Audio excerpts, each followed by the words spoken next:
The Peace and Liberty Podcast, Episode 12.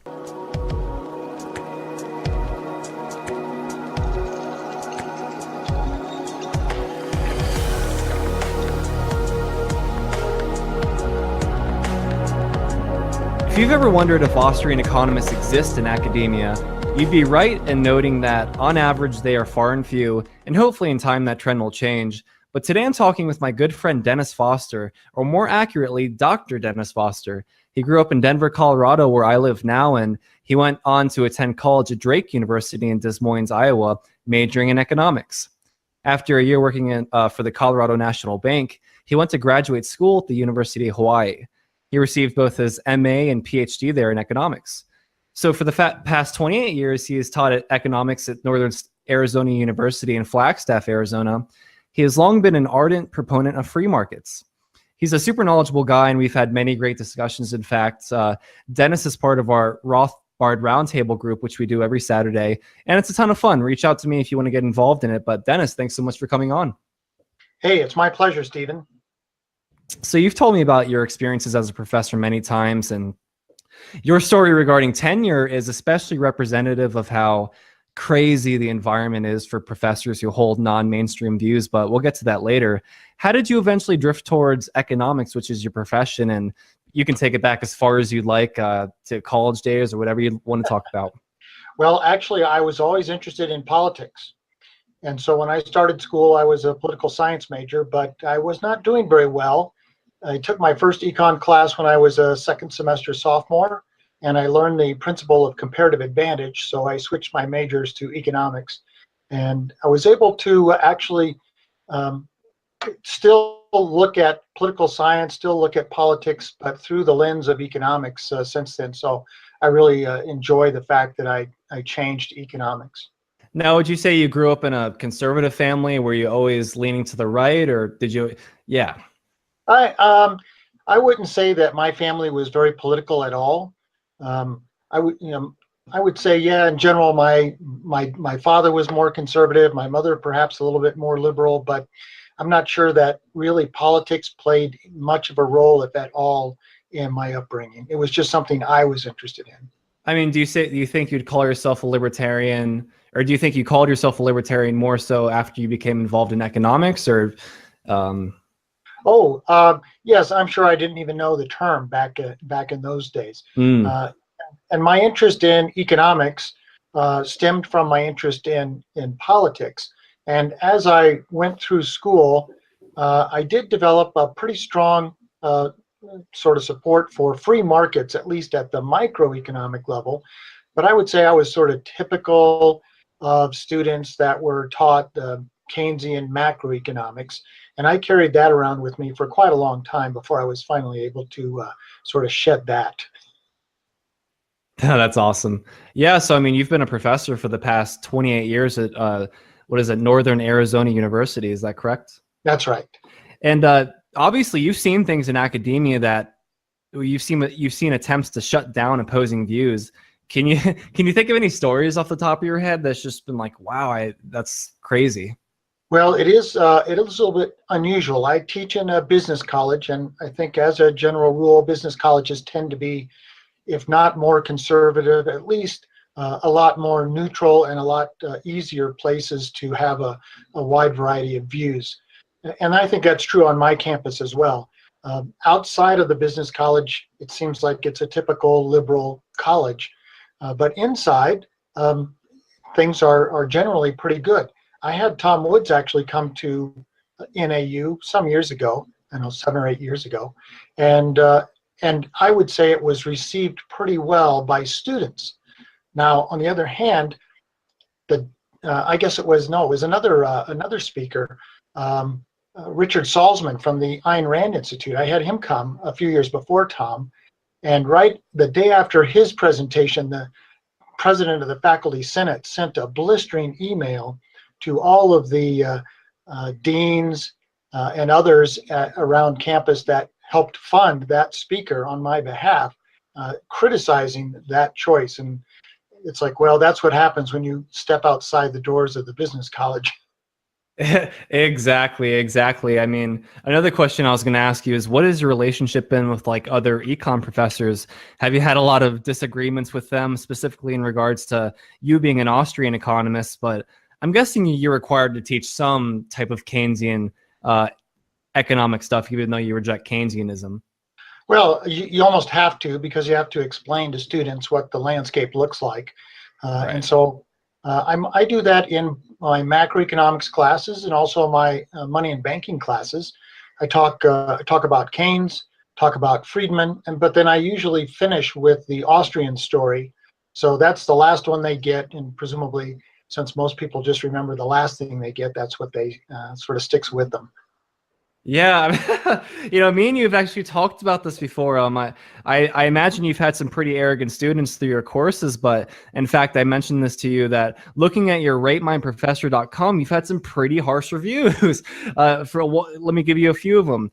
Foster is very opinionated. He is a hardcore libertarian and pushes his views in the classroom. There is no, this is a crazy thing they complain about. There is no real textbook for the class. He tells you to purchase 3 books on Amazon. While they are cheaper than the average textbook, oh, they complain about that. They're all written from an extremely biased libertarian point of view. It is not appropriate for a class to be so one-sided. That was one. Here's another.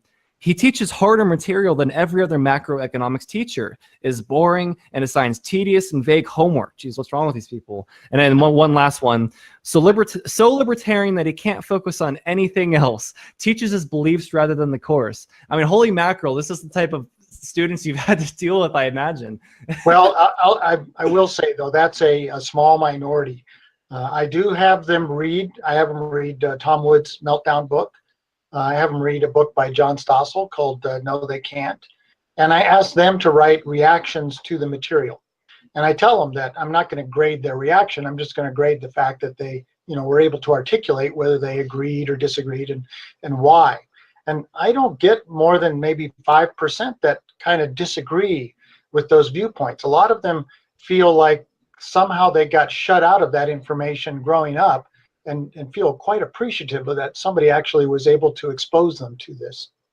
I would imagine it would be like that. I mean, when I read reviews like this, hopefully it is just a few minority of kids that are just mad, and well, that's, I think, who fills those out anyway, right?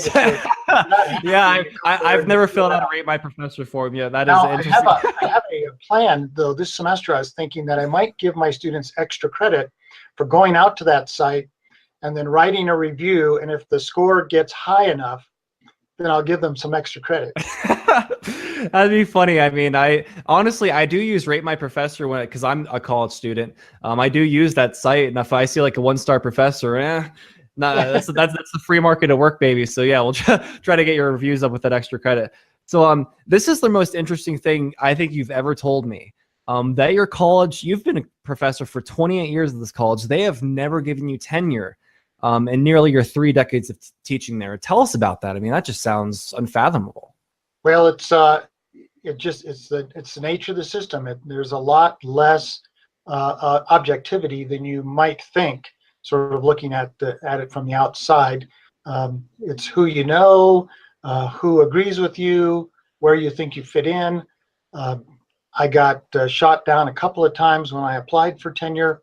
I guess that's kind of a good thing, because if you actually get a tenure track position and you don't get tenure, then you have to leave.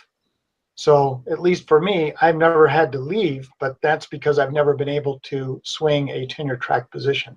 Well, I think one thing you've also mentioned is that not getting tenure means you can be a little more open about your libertarian views and not have to worry so much. It's like, fine, don't give me tenure, but I'm going to be open-minded about all my views. And I think actually it works in my favor. They don't mind having somebody that's a little bit of a loose cannon there, because I don't have tenure. So yes, you're right. In kind of an odd way, I have maybe more freedom to speak because I don't have tenure. Hey, that's subjective value in a nutshell, man.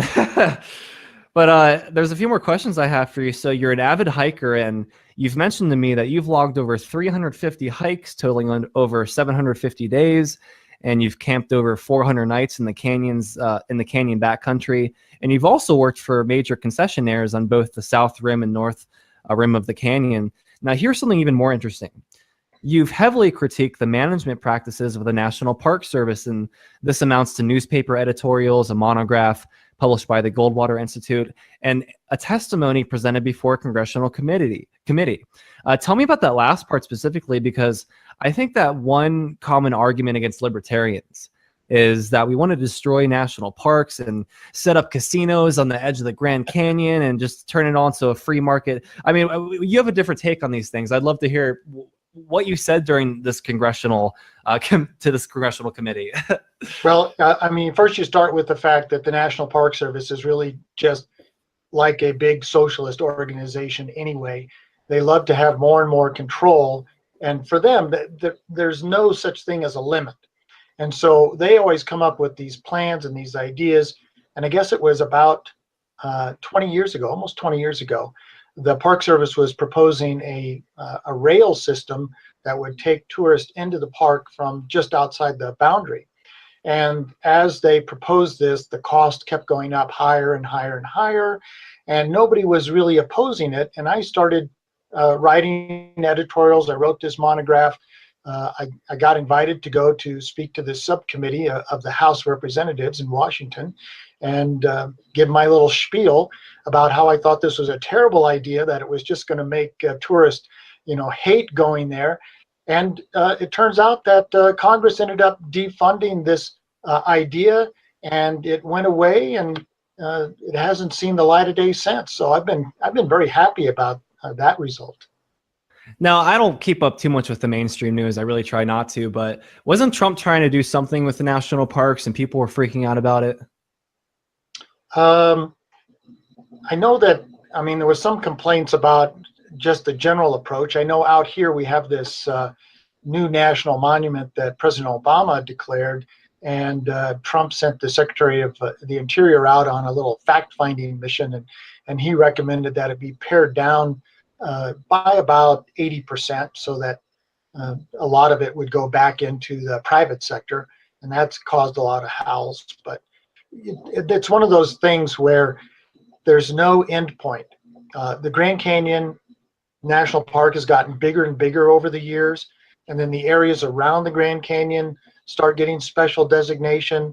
They go from national forest to national monument to wilderness areas, and it's just, there's no end in sight in terms of how much of this land is going to be taken away from potential private use. Yeah, I forget the numbers. The government owns a crazy amount of land. Just in like Nevada alone, I think it was like 85% of land there, something like that. Over 80%, yes. And I forget if it's about like half of the land to the west. I forget the exact percentages, like I said, but they own an incredible amount of land that, yes, it would be put to good use privately. But I'm not sure I ever asked you this, so this would be new information for me too. But have you ever written any articles that have been in published journals? Maybe something I can link to at the end?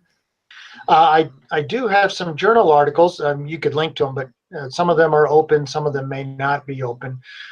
Most of the stuff I've written has been on Grand Canyon management and some of those issues. So also, I have a website. It's kaibabjournal.com. And on there, I have a series of editorials I've written for the local newspaper when I was on there, a public member on their editorial board a couple of times. So some people may find some of those interesting. I've used those opportunities to try to push more of a libertarian viewpoint. Yeah, that sounds great. How do you spell that website? And I'm going to link to that. It's KAIBAB journal, JOURNAL.com. All right, got it. Well, it's always a pleasure talking to you, Dennis. You're always so full of knowledge, and I always learn something from you. And funny enough, I'll be seeing you in just a few minutes for the Rothbard Roundtable. So right. We do that every Saturday at 9 p.m. Mountain Time, which is also 8 p.m. Pacific, 11 p.m. Eastern. Again, let me know if anyone wants to join us and learn real economics. Thanks so much for coming on, Dennis. I think it's important for others to know that there are other Austrian economists like you trying to instill some sanity into the students you encounter. Yes, thank you very much, Stephen. All right, well, we'll do it all again tomorrow. This is Stephen Clyde here, letting you know that they can't stop these ideas from spreading. Real economics and real history will prevail. As always, for peace and liberty. Hey everyone, please like, follow, donate, subscribe, and share. Any donations will be used to reach more people.